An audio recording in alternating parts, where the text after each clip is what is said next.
کون سی آیت سے آج شروع کرنا ہے؟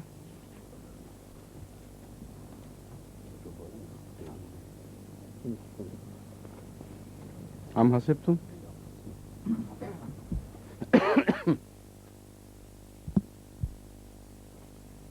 اعوذ باللہ من الشیطان الرجیم. بسم اللہ الرحمن الرحیم. ام حسبتم ان تدخلوا الجنة ولما يأتكم مثل الذين خلوا من قبلكم ومستهم البأساء والضراء وزلزلوا حتى يقول الرسول والذين آمنوا معه متى نصر الله ألا إن نصر الله قريب يسألونك ماذا ينفقون قل ما أنفقتم من خير فللوالدين والأقربين واليتامى والمساكين وابن السبيل وما تفعلوا من خير فإن الله به عليم. كتب عليكم القتال وهو كره لكم وعسى أن تكرهوا شيئا وهو خير لكم وعسى أن تحبوا شيئا وهو شر لكم والله يعلم وأنتم لا تعلمون.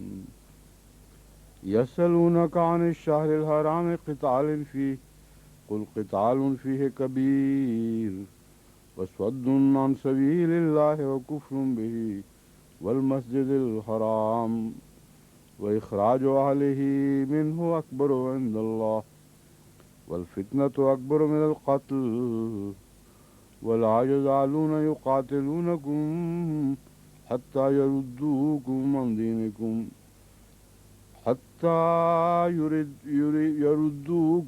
دينكم إن استطاعوا ومن يرتد منكم عن دينه فيمت وهو كافر فأولئك حبطت أعمالهم في الدنيا والآخرة وأولئك أصحاب النار هم فيها خالدون. إن الذين آمنوا والذين هاجروا وجاهدوا في سبيل الله أولئك يرجون رحمة الله والله غفور رحيم. يسألونك عن الخمر والميسر قل فيهما اسم كبير ومنافع للناس وإثمهما أكبر من نفعهما ويسألونك ماذا ينفقون قل العفو كذلك يبين الله لكم الآيات لعلكم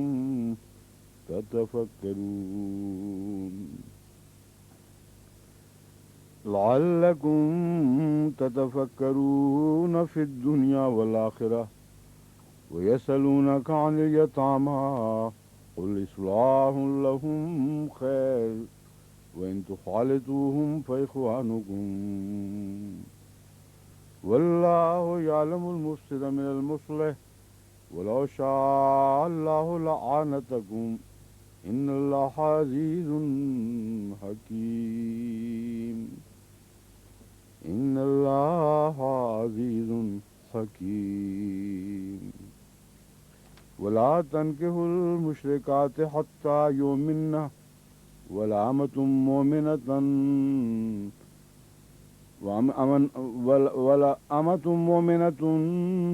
خير من مشركة ولو أعجبتكم ولا تنكحوا المشركين حتى يؤمنوا والعبد مؤمن خير من مشرك ولو أعجبكم.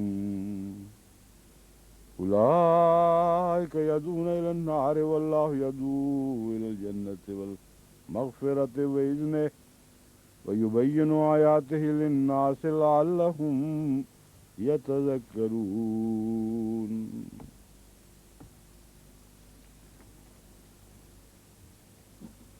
ام حسبتم، ام میں کیا، حسبتم تم یہ گمان کرتے ہو یا تم نے یہ گمان کیا ہے، ان تدخلوا الجنت ولما یاتکم مثل الذین خلو من قبلکم، ان کہ تدخلوا کہ تم داخل ہو جاؤ گے، ان کی وجہ سے نون آخر کا تدخلون کا گر گیا ہے، ان جب آ جاتا ہے پہلے تو مضارع میں نون گر جایا کرتا ہے، تو ان تدخلون تھا، اس کی ان کی وجہ سے نون آخری گر گیا تو تدخلو بن گیا، کہ تم داخل ہو جاؤ گے جنت میں، ولما یاتکم مثل الذین، حالانکہ ابھی تک تمہارے پر وہ مثال صادق نہیں آئی، خلو من قبلکم یعنی ان لوگوں کی مثال جو تم سے پہلے تھے۔ کیا تم گمان کرتے ہو کہ تم جنت میں داخل ہو جاؤ گے حالانکہ ابھی تک، یاتکم مثل کا مطلب ہے تم پر وہ مثال صادق نہیں آئی جو ان لوگوں کی ہے جو تم سے پہلے تھے، مستہم الباساؤ، ان کو سختی نے آ پکڑا تھا، مسا کے میں نے ہوتا ہے چکھنا، ہاتھ لگا دینا، تو مراد یہ ہے کہ سختی ان کے بدن تک پہنچ گئی تھی، کوئی فاصلہ نہیں رہا تھا۔ تو ویسے مسا کے معنی چھونا ہے، مگر قرآن کریم نے مسا کے لفظ کو چھو کر ہٹنے کے معنوں میں استعمال نہیں کیا جہاں بھی عذاب کا ذکر آیا ہے۔ مراد یہ ہے کہ عذاب کوئی دور کی بات نہیں رہی بلکہ ان کے بدن سے ملحق ہو گیا۔ مستہم الضراء، سختیوں نے انہیں آ پکڑا، والضراء اور تنگی، ہر قسم کی تنگی، ترشی اس کو پنجابی میں اردو میں کہتے ہیں، یہ ہر قسم کی تنگی اور سختی نے ان کو پکڑ لیا، وزلزلوا حتی یقول الرسول، اور وہ اس طرح ہلائے گئے یہاں تک کہ رسول کہہ اٹھا یا کہنے لگا، والذین آمنوا، اور وہ لوگ جو اس کے ساتھ تھے، والذین آمنوا معہ، جو اس کے ساتھ تھے وہ لوگ، متی نصر اللہ، اللہ کی مدد کب آئے گی؟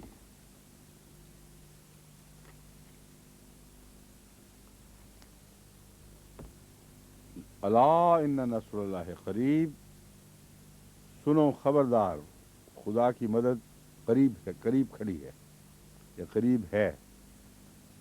تو اس میں جو خاص توجہ والی بات ہے وہ یہ ہے کہ یہ جو متا کا نعرہ ہے یہ مایوسی کا نعرہ نہیں ہے، بلکہ تمام رسولوں کے متعلق یہ بات منسوب کی گئی ہے کہ ایک وقت ایسا آتا ہے جب ان کا دل پکار اٹھتا ہے کہ اب مدد کا ایسا وقت آ چکا ہے تکلیف کا کہ اب زندگی اور موت کا سوال ہے، اب اگر تاخیر ہوئی تو کچھ نہیں کہا جا سکتا کہ کیا نتیجہ نکلے گا۔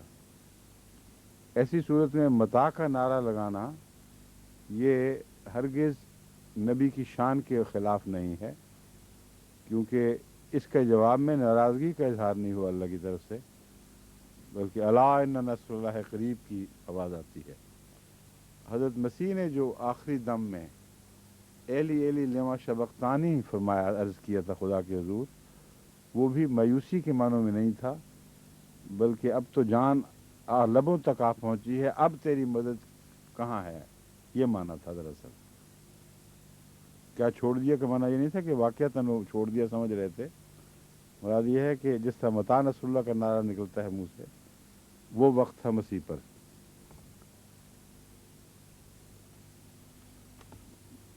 الا ان نصر اللہ قریب، یہ سنو خدا کی مدد، اللہ کی نصرت قریب ہے۔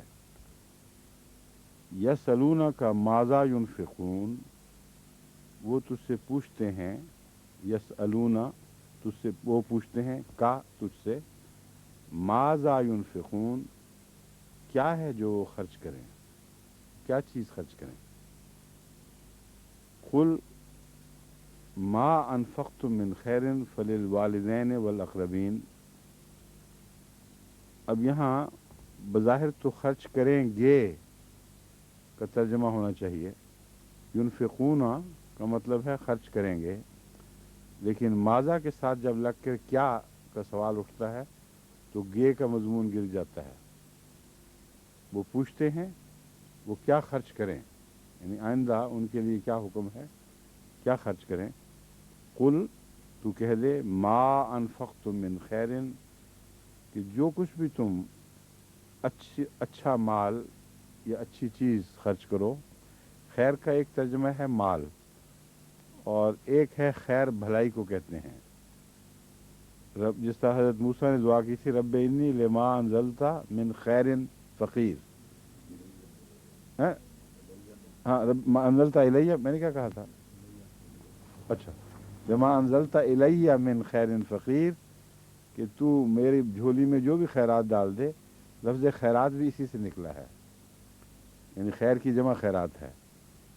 تو یہاں بھی خیر ان سب معنوں میں آتی ہے، صرف مال کے معنوں میں نہیں۔ قل ما انفقتم من خیر، تم جو بھی اچھی چیزوں میں سے خرچ کرو، مال ہو یا اور، مگر چیز اچھی بھلی ہونی چاہیے۔ فللوالدین، تو پھر پہلا حق تو والدین کا ہے، والاقربین، اور اقربا کا ہے، والیتامى، اور یتیموں کا، والمساکین، اور مسکینوں کا، وابن السبیل، اور مسافروں کا بھی۔ وما تفعلوا من خیر، اور جو بھی تم خرچ کرو، من خیر اچھی چیزوں میں سے، فإن اللہ بہ علیم، تو یقیناً اللہ تعالیٰ اس سے باخبر ہے۔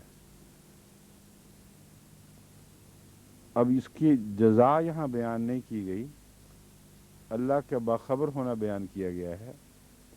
اس میں جزا کا معنی تو اس لیے داخل ہو ہی جاتا ہے کہ جس نے جزا دینی ہے اس کے علم میں ہے، مگر اعلیٰ درجے کا مفہوم اس میں یہ بتایا گیا ہے، بیان فرمایا گیا ہے کہ اللہ کا نظر رکھنا ہی تم پر یہ تمہاری جزا ہے، کیونکہ تم خدا کی خاطر نیکیاں کرتے ہو۔ اگر یہ سارے کام تم اللہ کی رضا کی خاطر کرو گے تو سنو کہ اللہ کی نظر ان باتوں پر ہے۔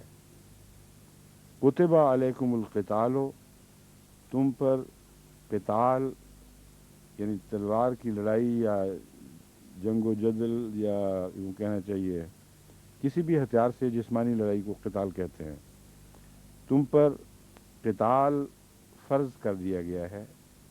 وَهُوَ كُرْهٌ لَكُمْ، حالانکہ تمہیں یہ ناپسند ہے۔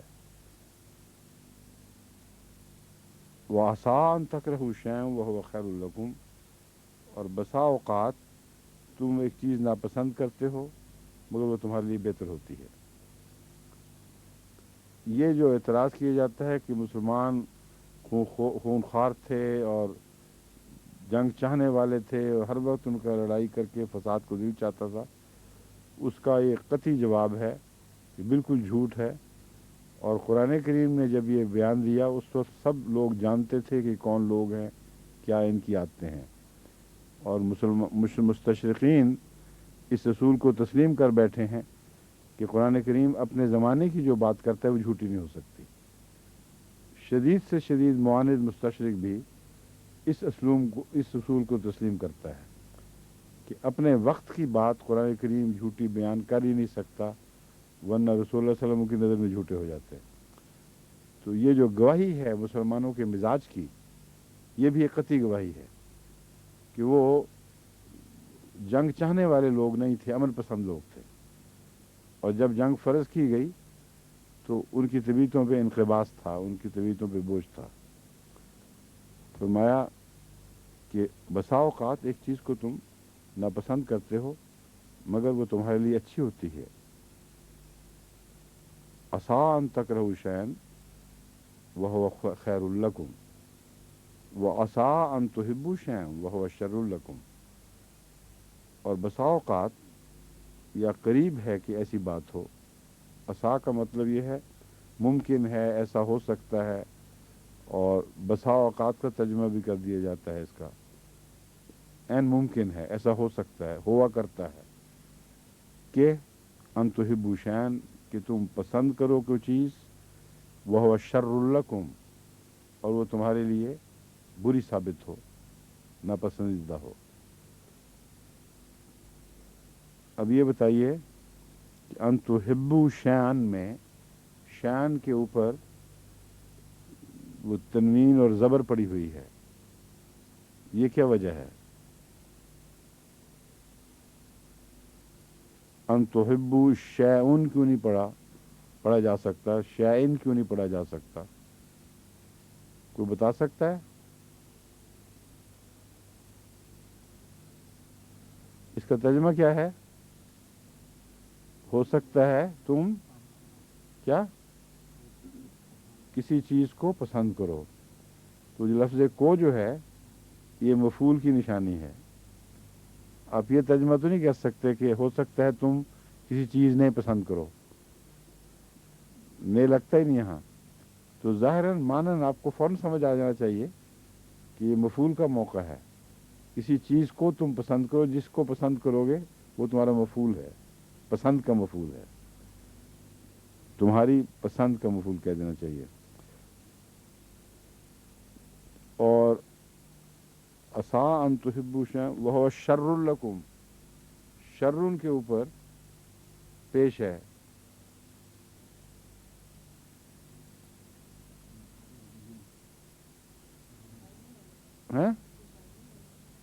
نہیں یہاں آپ کو دھوکہ لگ گیا، یہ چیز میں نے آپ کو پڑھائی نہیں ہوئی اصل میں۔ ایک جملہ فعلیہ ہوتا ہے، ایک جملہ اسمیہ ہوتا ہے۔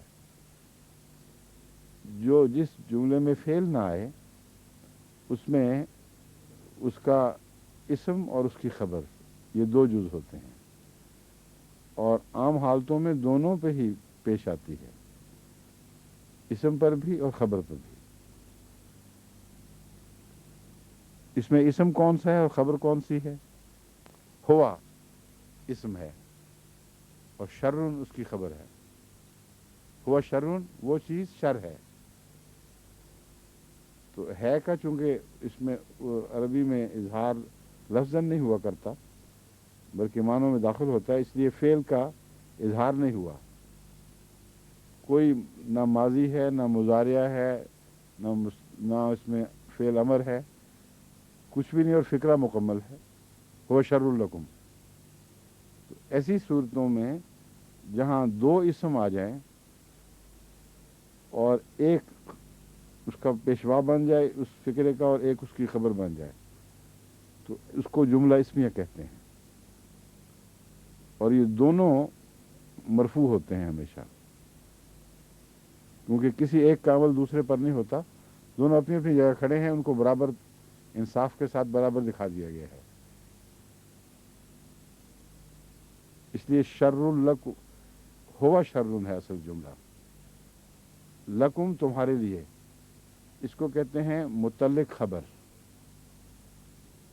حرفوں کے ساتھ جو لگا کے کوئی مزید زائد بات بتا دی جائے، کس کے لیے، اس کے لیے، اس کے لیے، اس سب کو متعلق کہتے ہیں۔ اور اسی طرح جملہ اسمیہ میں، جو جملہ فعلیہ میں متعلق فعل بھی آ جایا کرتا ہے، جملہ اسمیہ میں متعلق خبر آ جاتا ہے، کہ خبر کے متعلق مزید تفصیل یہ ہے، خبر کیا ہے؟ شر، ہوا وہ شر ہے نا، اس سے متعلق مزید تفصیل کیا بیان ہوئی ہے؟ لکم، شر لہو نہیں، شر لکم۔ تو جس نے شر کے اوپر مزید وضاحت کر دی کہ شر کس کے لیے ہے، اس کے متعلق مزید بات ہوئی، اس کو متعلق خبر کہا جاتا ہے، سمجھے ہیں؟ تو ایک اور چیز اب بعد میں پھر کبھی کبھی بتاؤں گا تاکہ آپ کو آہستہ آہستہ یہ قرآن کریم کے جملوں کی عمومی پہچان ہو جائے، تفصیلی گرامر تو نہیں پڑھانی، لیکن عموماً پتہ لگ جائے کہ فعل ہو تو یہ باتیں ہوتی ہیں، بغیر فعل کے جملے آئیں تو ان کی کیا شکل بنتی ہے۔ واللہ یعلم وانتم لا تعلمون، اور اللہ جانتا ہے، وانتم لا تعلمون، اور تم نہیں جانتے، یسألونک عن الشہر الحرام، تجھ سے وہ سوال کرتے ہیں، یسألونک عن الشہر الحرام، عزت والے مہینے سے متعلق. کیا سوال کرتے ہیں؟ قتال فیہ، یعنی اس میں لڑائی سے متعلق، عزت والے مہینے سے متعلق سوال کرتے ہیں، یعنی اس میں لڑائی سے متعلق. قل قتال فیہ کبیر، تو کہہ دے اس مہینے میں، عزت والے مہینے میں لڑنا بہت بڑا گناہ ہے، کبیر، بہت بڑی بات ہے، معمولی خرابی نہیں. وصد عن سبیل اللہ وکفر بہ، لڑنا بہت برا ہے، لیکن صد عن سبیل اللہ، خدا کے رستے سے روک دینا جو ہے وہ کفر بہ، اور اس کی ناشکری کرنا یا اس کا انکار کرنا، والمسجد الحرام، اور مسجد حرام کی ناشکری کرنا، یعنی وہاں لوگوں کو جانے سے روک دینا، اس کے حقوق کو تلف کرنا. مسجد حرام کے اپنے حقوق ہیں، وہ حقوق یہ ہیں کہ وہاں جو لوگ جاتے ہیں ان کو عزت احترام کے ساتھ، بغیر نقصان، بغیر شر، بغیر خوف کے وہاں پہنچنے دو. تو فرماتا ہے اللہ تعالیٰ بہت بری چیز ہے اگر قتال کیا جائے، لیکن اس کے علاوہ بھی بری باتیں ہیں.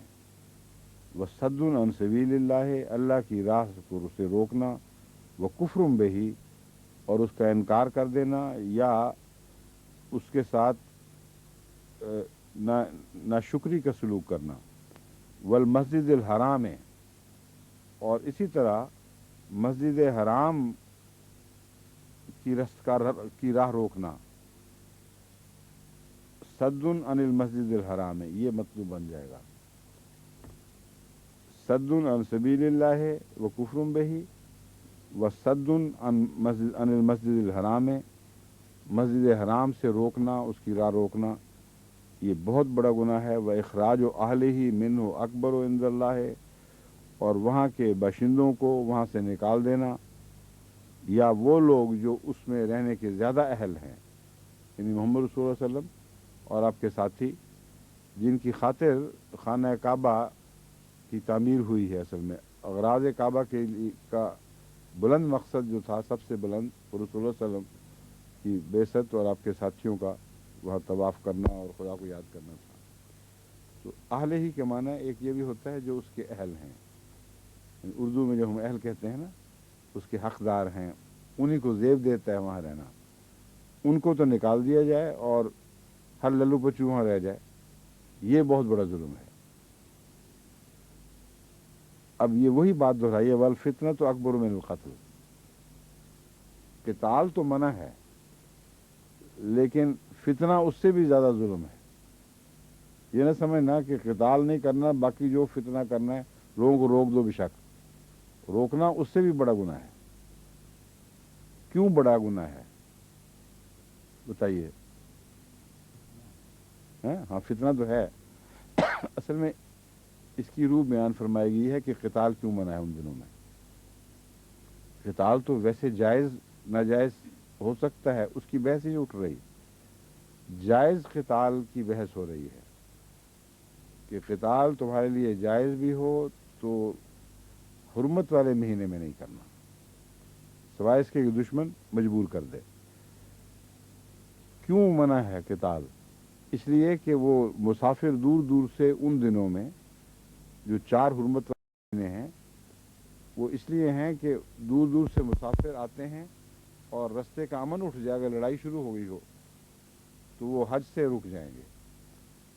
تو عملاً حج کی حفاظت کی خاطر، تاکہ خدا کے گھر کی راہ کوئی نہ روکے، ارادتاً یا بل ارادتاً، یہ حکم ہے کہ حرمت والے مہینے ہیں ان میں انہیں لڑنا نہیں. اور خصوصاً وہ حرمت والا مہینہ کہلایا جس میں حج ہو رہی ہے.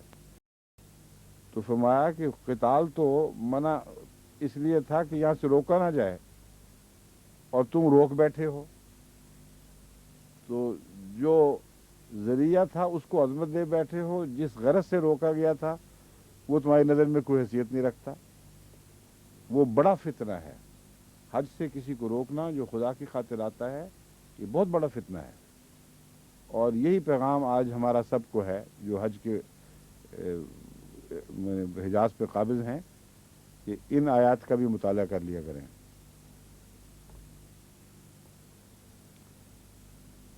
والفتنة اکبر من القتل ولا يزالون يقاتلونكم حتى يردوكم عن دينكم. اور فتنہ کا ذکر چلا ہے تو پھر فتنے کی مزید تشریح بھی آ رہی ہے. وہ تم سے ہمیشہ لڑتے رہیں گے حتیٰ یردوکم عن دینکم، یہاں تک کہ تمہارے دین کو تبدیل کر کے تمہیں مرتد کر دیں. یہ ہے اصل فتنہ. خدا کے مذہب کے نام پر جبر و تشدد خدا کے نزدیک سب سے بڑا فتنہ ہے. اور جب تک تم اپنا دین نہیں بدلتے انہوں نے تمہارا پیچھا نہیں چھوڑنا. اور کوئی وجہ نہیں ہے ان کی دشمنی، ان کی پرخاش کی. سب جھوٹ بولتے ہیں کہ یہ کر دیں گے تو ہم چھوڑ دیں گے، یہ کہیں گے تو ہم نہیں کچھ کریں گے، تسلیم کر لیں پاکستان کے قانون کو تو ہم یوں کر دیں گے. یہ سب جھوٹی لغو باتیں ہیں. اس زمانے میں بھی، اس سے پہلے زمانے میں بھی، اور آئندہ بھی یہی ہوگا کہ خدا کے نام پر جو لوگ خدا کو قبول کرتے ہیں اور وہ پھیلنے لگتے ہیں، ان کی وہ برکتیں جو اللہ سے آسمان اترتی ہیں، آسمان سے ان پر نازل ہوتی ہیں، ان کو روک نہیں سکتا کوئی. اس سے حسد پیدا ہوتا ہے. اور جب تک وہ اپنے مسلک کو چھوڑ کر پہلوں میں واپس نہ مل جائیں اور پرانے لوگوں کی سرداری قبول نہ کر لیں، اس وقت تک انہوں نے تم سے لڑنا ہی لڑنا ہے، تمہیں تکلیف پہنچانی ہی پہنچانی ہے. اور کوئی رستہ نہیں ہے امن کا سوائے اس کے کہ ان کے نزدیک سوائے اس کے کہ تم مرتد ہو کے ان کی ملت میں واپس لوٹ جاؤ. اور اگر ایسا کرو گے تو اللہ فرماتا ہے وَمَن يَرْتَدِدْ مِنْكُمْ عَنْ دِينِهِ، جو کوئی بھی اپنے دین سے تم میں سے مرتد ہوا فیمت، اور ایسی حالت میں مر گیا، وَهُوَ کافر، جبکہ وہ کافر ہو، فَأُولَٰئِکَ حَبِطَتْ أَعْمَالُهُمْ فِي الدُّنْيَا وَالْآخِرَةِ، تو ان کی ساری نیکیاں، تمام اعمال جو اچھے انہوں نے کیے تھے، وہ دنیا میں بھی بیکار لاتائل ہو جائیں گے اور آخرت میں بھی ان کا کوئی اجر نہیں ملے گا، وہ سب ضائع ہو جائیں گے. وَأُولَٰئِکَ أَصْحَابُ النَّارِ، اور یہی لوگ ہیں جو جہنم والے ہیں. ہم فیہا خالدون، وہ اس میں بہت لمبا عرصہ تک رہیں گے. تو دو مصیبتوں کے درمیان مومن پھنس جاتا ہے. ایک، دشمن نے چھوڑنا ہی نہیں پیچھا جب تک مرتد نہ ہو، اور مرتد ہو تو اللہ نے پیچھا نہیں چھوڑنا. اب فیصلہ تو کرنا ہے کہ دونوں میں سے کس مصیبت کو قبول کرنا ہے. اللہ کی مصیبت تو پھر ایسی مصیبت ہے جو ہمیشہ کے لیے چلتی ہے، کچھ کبھی انسان کو کا پیچھا نہیں چھوڑتی بلکہ دائمی بن جاتی ہے، اور وہ دنیا میں بھی آ جاتی ہے پھر، اور آخرت میں بھی. تو فرمایا مرتدی تمہیں دنیا میں بھی فائدہ نہیں دے گی. یہ ہم تمہیں بتا دیتے ہیں. دنیا والوں سے ڈر کے مرتد ہو رہے ہو تو تمہارے اعمال دنیا میں بھی ضائع کا مطلب یہ ہے کہ تم نے جو پہلے نیکیاں کمائی ہوئی تھیں، کچھ عزت باقی تم نے اپنی بنا لی تھی، رفتہ رفتہ مرتدوں سے سب کچھ آ جاتا رہتا ہے. وہ ذلیل و خوار ہو جاتے ہیں. اور قیامت کے دن مرنے کے بعد تو جو رسوائی ہے اور جو ذلت اور جو عذاب ہے وہ ہمیشہ ہمیش کے لیے ہے. ان الذین آمنوا والذین ہاجروا وجاہدوا فی سبیل اللہ، یقیناً وہ لوگ جو ایمان لائے، والذین ہاجروا، اور وہ لوگ جنہوں نے ہجرت کی، وجاہدوا فی سبیل اللہ، اور اللہ کی راہ میں، فی سبیل اللہ، اللہ کی راہ میں جہاد کیا. فی سبیل اللہ تو جانتے ہیں نا سارے، سب فقیروں نے آپ کو سکھایا ہوا یہ فقرہ، فی سبیل اللہ دے دو، فی سبیل اللہ. سبیل کا مطلب ہے رستہ، اللہ کی راہ میں. فی سبیل اللہ اولئک یرجون رحمت اللہ، یہی وہ لوگ ہیں جو اللہ کی رحمت کی امید رکھتے ہیں. امید تو اور بھی لوگ رکھتے ہیں، لیکن ان کے متعلق دوسری جگہ قرآن کریم فرماتا ہے سب جھوٹی امیدیں ان کی خوش فہمیاں ہیں. مراد ہے یہ وہ ہیں جن کی امیدیں سچی ہیں، ان کا امید رکھنا بجا ہے. واللہ غفور الرحیم، اور اللہ تعالیٰ بہت بخشنے والا اور بار بار رحم فرمانے والا ہے۔ یسألونک عن الخمر والمیسر، وہ تجھ سے خمر کا ترجمہ کیا گیا ہے شراب، اصل میں ہے نشہ آور چیز، ہر وہ چیز جس میں نشہ ہو، والمیسر اور جوا، ان دو چیزوں کے متعلق، نشے اور جوئے کے متعلق سوال کرتے ہیں۔ قل فیہما اثم کبیر، تو کہہ دے ان دونوں میں بہت بڑا گناہ ہے، وہ منافع للناس، اور لوگوں کے لیے فوائد بھی ہیں، یعنی ان دونوں چیزوں میں گناہ تو، خرابیاں تو ہیں لیکن فوائد بھی ہیں۔ وَإِثْمُهُمَا أَكْبَرُ مِن نَفْعِهِمَا، لیکن ان دونوں کا جو گناہ یا ان کی برائی ہے وہ ان کے فوائد سے بہت زیادہ ہے۔ اس لیے حلال حرام کا جو اصول ہے وہ یہی ہے کہ جس چیز میں نفع کم ہو، نقصان زیادہ ہو، وہ حلال، وہ حرام، اور جس میں نفع زیادہ اور نقصان کم، وہ حلال۔ تو اس اصول پر اللہ تعالیٰ نے اس کو حرام قرار دے دیا ہے، مگر نشہ والی چیز نشے کی وجہ سے حرام ہے، اس لیے نشے پر زور ہے۔ اس کا دوسرا استعمال جو نشے کے علاوہ ہو وہ ہرگز حرام نہیں ہے، وہ ان باتوں میں آ جاتا ہے جس میں فوائد کا ذکر ہے۔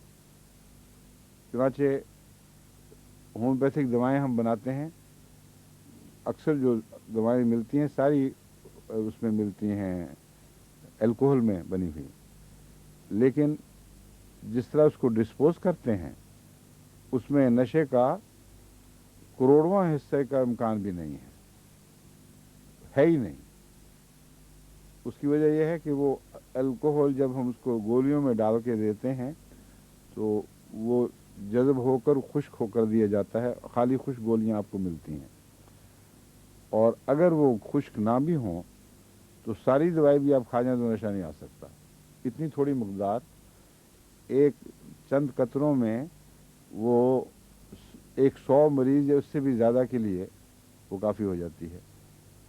اور اصول یہ ہے کہ وہ چیز جس کی زیادتی نشہ دے وہ حرام ہے، لیکن دوا کی صورت میں اس کی زیادتی ہو ہی نہیں سکتی، کیونکہ نشے سے پہلے وہ دوا مار دے گی، اس کی پروونگ شروع ہو جائے گی، اور اس غرض سے زیادہ دوا کھا جانا کہ نشہ ہو، یہ تو خیر ویسی فعل ہی حرام ہے اپنی ذات میں، لیکن اصولی بات یہ ہے کہ یہ دوا جو جان بچانے کے لیے استعمال ہوتی ہے اس میں ایک اور اصول بھی کار فرما ہو جاتا ہے، ایک نہیں صرف۔ اول تو یہ کہ یہ دوائیں کبھی بھی کسی کو نشہ نہیں دیتی، سوائے اس کے کہ بعض لوگ چور اچکے ان دواؤں کے لیبل لگا کر، یہ ہومیوپیتھی کی لیبل لگا کر پاکستان میں کثرت کے ساتھ شراب کے طور پر دوائیں بیچتے ہیں، اور لائسنس ہومیوپیتھی کا لیتے ہیں،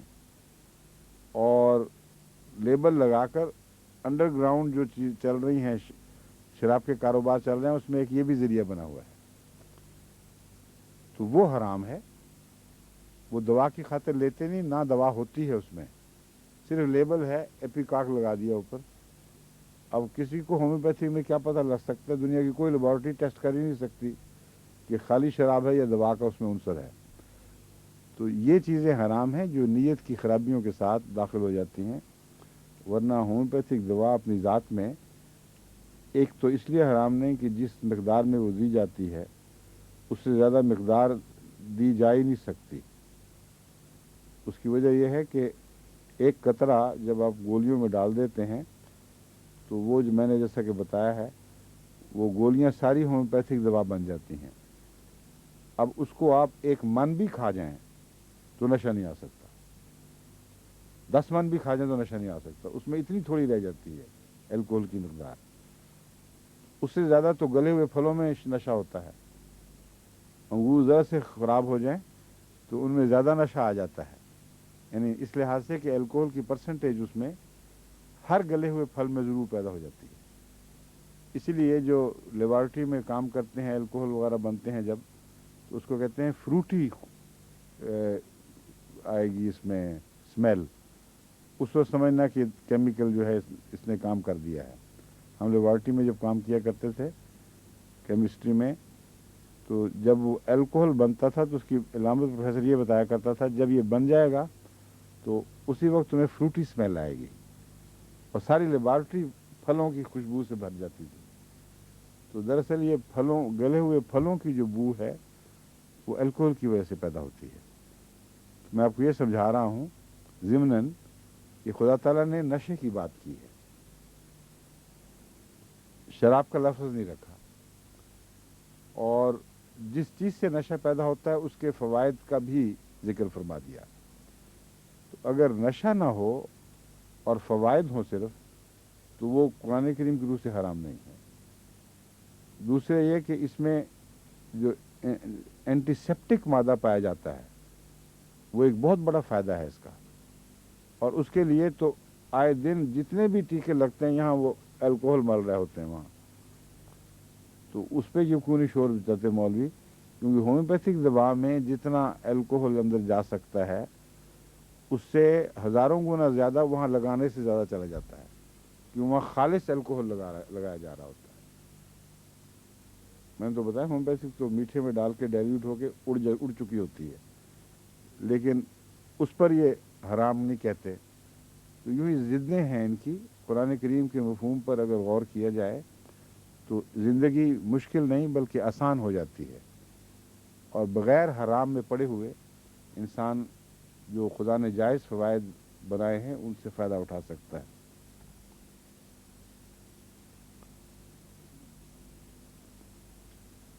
وَيَسْأَلُونَكَ مَاذَا يُنْفِقُونَ، اور تجھ سے وہ سوال کرتے ہیں کہ خرچ کیا کریں۔ قُلْ الْعَفْوَ، ان سے کہہ دے عفو۔ اب لفظ عفو جو ہے یہ بہت ہی دلچسپ لفظ ہے۔ عفو کا مطلب ایک یہ ہے اپنی ضرورتوں سے زائد، دوسرا کہ عفو سے کام لو۔ چنانچہ اگر کسی غریب کے لیے کچھ نہیں ہے تو سخت کلمے سے منع فرمایا ہے، درگزر تو کرو کم سے کم اس سے، اور کچھ نہیں تو معذرت ہی کر لو۔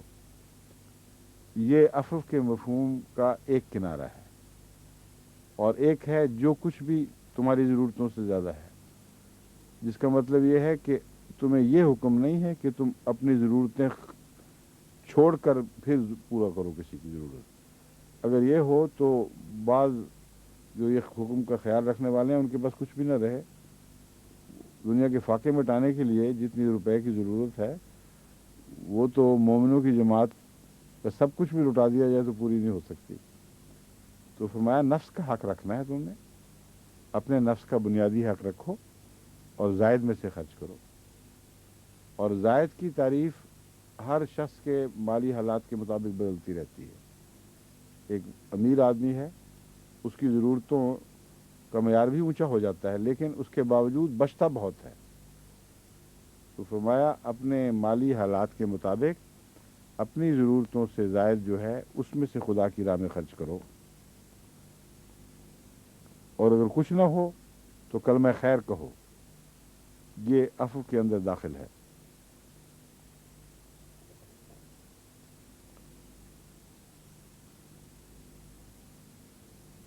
کذالک یبین اللہ لکم الآیات، اسی طرح اللہ اپنے نشانات، اپنے احکامات خوب کھول کھول کر بیان فرماتا ہے۔ یہاں آیات کتاب کی وہ آیات ہے جن میں احکام جاری ہو رہے ہیں، اس لیے یہاں آیات کا احکام ترجمہ کرنا جائز ہے۔ اللہ تعالیٰ اپنے وہ آیات جن میں احکام نازل فرما رہا ہے خوب کھول کھول کر تمہیں بیان کر رہا ہے تاکہ کہیں کوئی دھوکہ نہ رہے، غلطی نہ لگے۔ لعلکم تتفکرون، تاکہ تم پھر ان باتوں پر غور کرو، سوچو کہ اس کے کیا کیا حکمتیں ہیں، اسے کیا کیا نتائج نکلتے ہیں۔ تتفکرون کس چیز میں؟ فی الدنیا والآخرہ، یہ جو احکامات ہیں اللہ تعالیٰ کے، ان میں ایسی حکمتیں ہیں جن کا دنیا کے فوائد سے بھی تعلق ہے اور آخرت کے فوائد سے بھی تعلق ہے۔ بس تمہیں اپنے غور کے وقت یہ نہیں سمجھنا چاہیے کہ محض مذہبی تعلیم ہے، بلکہ مذہبی تعلیم جو حکمت پر مبنی ہو وہ دنیاوی فوائد بھی لازماً رکھتی ہے۔ تو اپنے غور کو وسیع کرو اور تدبر کرو کہ احکامات جو جاری کیے گئے ہیں انسانی سوسائٹی کے لیے کیوں مفید ہیں اور کیوں انسانی سوسائٹی کے امن کے لیے ضروری ہیں۔ وَيَسْأَلُونَكَ عَنِ الْيَتَامَى، اور تجھ سے وہ یتیموں کے متعلق بھی پوچھتے ہیں۔ قُلْ إِصْلَاحٌ لَهُمْ خیر، تو کہہ دے کہ ان کی اصلاح بہتر ہے۔ اب اصلاح لہم خیر کا جواب کیا پیغام دے رہا ہے بتائیے؟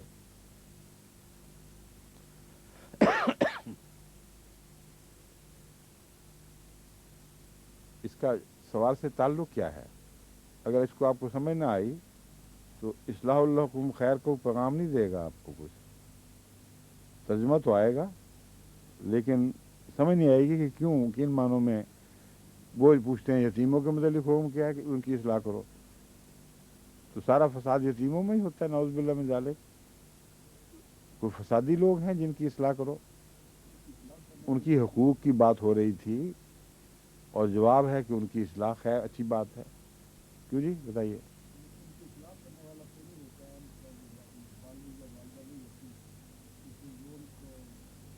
وہ صرف اصلاح کے لیے رہ گئے بیچارے، ان کی روٹی کپڑا پانی کچھ نہیں انتظام کرنا، ان کے حقوق نہیں ادا کرنے۔ وہ تو یہ کرے گا نا جو اصلاح کرے گا وہ نہیں، اصلاح کا موقع کیا ہے، محل کیا ہے یہاں؟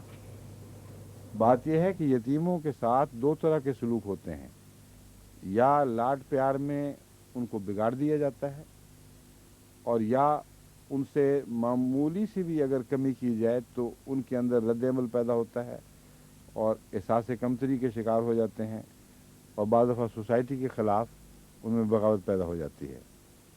تو فرمایا کہ یاد رکھنا، یتیموں سے جو بھی سلوک کرو اس میں ان کے نفس کی اصلاح اور ان کے مزاج کی اصلاح سب سے زیادہ اولیت رکھتی ہے۔ اگر اس میں کوئی کمی آئی تو پھر تم خدا کے احکامات کی بجاوری کرنے والے نہیں ہوگے بلکہ ان کو نظر انداز کرنے والے بنو گے۔ اب یتیموں کے جو گھر کھولے جاتے ہیں مختلف جگہوں میں، ہمارے ملک میں خصوصاً، ان کو پکڑا دیے جاتے ہیں ڈبے، وہ مانگنے کے لیے نکل کھڑے ہوں۔ اب یہ جو مضمون ہے یہ اس کے خلاف، اس آیت کے حکم کے خلاف ہے۔ تمہیں یتیم پالنے کا شوق ہے تو اصلاح کی مصلحت کو قربان کر کے یتیم پالنے کی اجازت نہیں ہے۔ اگر اس سے ان کے اندر خرابیاں پیدا ہوں، ان کے اندر گہرے نقائص پیدا ہو جائیں تو یہ کوئی طریق نہیں ہے یتیم پالنے کا۔ اصلاح پیش نظر ہو، چنانچہ بعض دفعہ بعض یتیموں کو لوگ لاٹ کر کے بھی بگاڑ، اوور مچ لاٹ کر کے ستیہ ناش کر دیتے ہیں۔ کسی کا بیٹا فوت ہو چکا ہے، اس کا بچہ ہے، بعض دفعہ ماں، اس کی دادی، وہ ایسا بگاڑتے ہیں کہ وہ معاشرے کے اندر ایک انفٹ وجود بن جاتا ہے، اس غیر موزوں حصے کے طور پر پرورش پاتا ہے۔ تو اہم چیز کی طرف پہلے توجہ دلائی گئی ہے، قل اصلاح لہم خیر وان تخالطوہم فاخوانکم، اور اگر تم اپنے اندر ان کو ملاؤ جلاؤ، برابری کا رتبہ دو، تو یہ ایک اصلاح کا طریق ہے۔ فاخوانکم یاد رکھو، تمہارے بھائی ہیں، یہ نہ دیکھا جائے غریب کا بیٹا تھا یا کسی ایسے خاندان کا بیٹا تھا جس کو تم اپنے سے نیچا دیکھتے ہو، نہ اس کی ذات دیکھو گے، نہ اس کے خاندانی پس منظر دیکھو گے، بطور یتیم تمہارے اندر مل جل کر رہیں تو بھائی بن کر رہیں، گرے ہوئے رتبے کے ساتھ نہ رہیں۔ واللہ یعلم المفسد من المصلح، اور یاد رکھو کہ اللہ کو پتہ چل جاتا ہے کہ کس نے فساد پیدا کی ہے اور کس نے اصلاح کی ہے۔ تو اگر تمہارا یتیموں سے رویہ مفسدانہ ہوا، یعنی تم نے ان کے حالات بگاڑ دیے اور قوم کے لیے ایک مضر وجود بن گئے، تو تم مفسد ہو۔ اور اگر ان کی اچھی پرورش ہو، ہر قسم کے احساس کمتری سے پاک ہو کر وہ قوم کا ایک برابر کا حصہ بنے اور ان کا بھائی کہلا سکتے ہوں، تو یہ مسلح کی حیثیت، مسلح کی عادات، نہ مسلح کی صفات ہوں گی۔ اور اللہ بہتر جانتا ہے کہ تم میں سے مفسد کون ہے اور مسلح کون ہے۔ وَلَوْ شَاءَ اللَّهُ لَأَعْنَتَكُمْ، اور اگر چاہتا اللہ تو تمہیں تکلیف میں ڈالتا۔ ان اللہ عزیز الحکیم، یقین اللہ تعالیٰ بہت غالب بزرگی والا، صاحب عزت اور غلبے والا ہے اور بہت حکمت والا ہے۔ اور اگر چاہتا تو اللہ تمہیں تکلیف میں ڈال دیتا۔ کیا مطلب ہے؟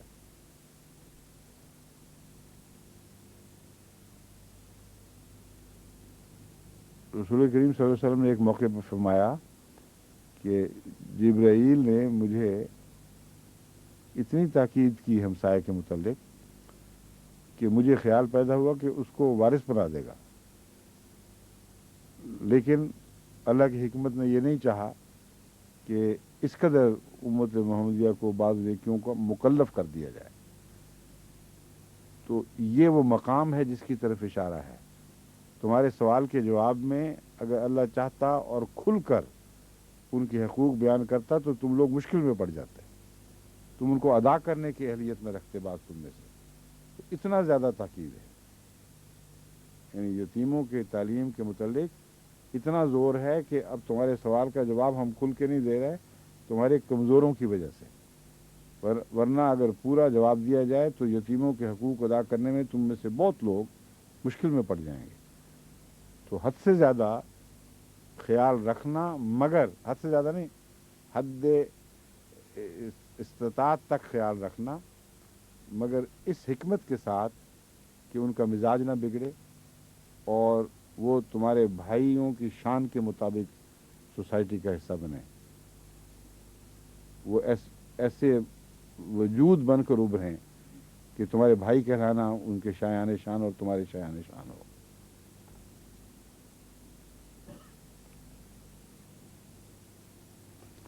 ولا تنکحوا المشرکات حتی یؤمنن،